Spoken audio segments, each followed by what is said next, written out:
The Defender in its base form, for me, is my preference. But this particular version, which is the Explorer pack, has all these features on it, which are great because there are people that are going to want this type of accessorization.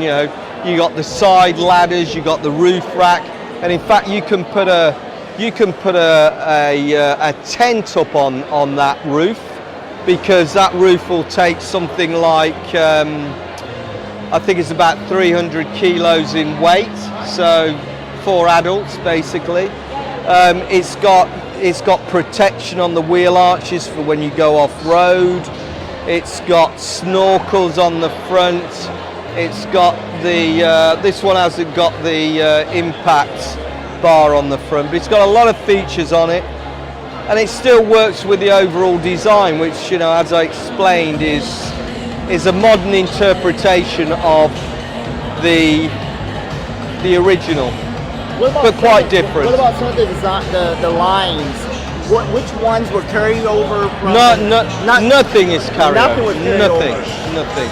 When I say pay homage, what I'm talking about is, when you look at the silhouette, you can see there's a reference there to the originals, like the shape of the wheel arches. But this is a thoroughly modern vehicle. It's not. There isn't anything that's carried over from the original vehicles. So from the early day with a clean sheet, what was the first thing that came to mind?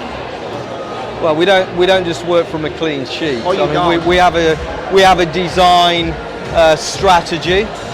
And the first thing we have to do is design it to make sure this has supreme all-terrain capability and also optimized proportions. Number one prerequisite for a good design is optimized proportions, and that's all about getting the wheels in the right place relative to its overall length, height, width, etc. And remember, we were designing a family of these vehicles, 3-door version, 5-door version, and there will be more to come. Now, would you, being Defender's the Halo product, would you not want it to be less of an everyman's car? Well, it's not that Defender isn't the Halo product. In our brand, they're equal. So Land Rover is a master brand. You've got Range Rovers, you've got Discoveries, and now you have a family of Defenders. But they represent different values and appeal to different customers.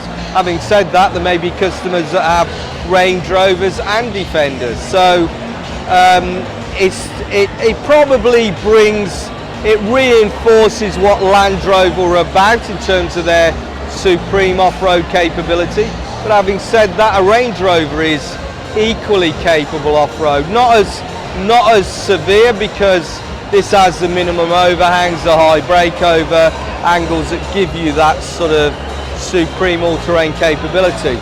But it's not just about that. When you look at the different versions of the car, you look at the urban pack, that vehicle arguably won't be taken off-road very often, but people would buy that because they just love what it represents. So I think the car will appeal to a diverse group of consumers. Do you find that even harder, a bigger challenge to design a car for a wider potential group of triangle group of buyers? Not really. I think the trick to that is design something that has the ability to change its character while still maintaining its overall design and engineering integrity. And this design does lend itself to accessorization. When you see these different versions, as I say, this is a country. Mm-hmm. When you look at the urban, well, it's not over there. I don't know where it is now. It's much cleaner. I mean, personally, my favourite will be the first editions, which is the very clean. That's what you start with, where it's just pared back and represents part of that modernist design philosophy that we have. Okay. All right. Thank you so much.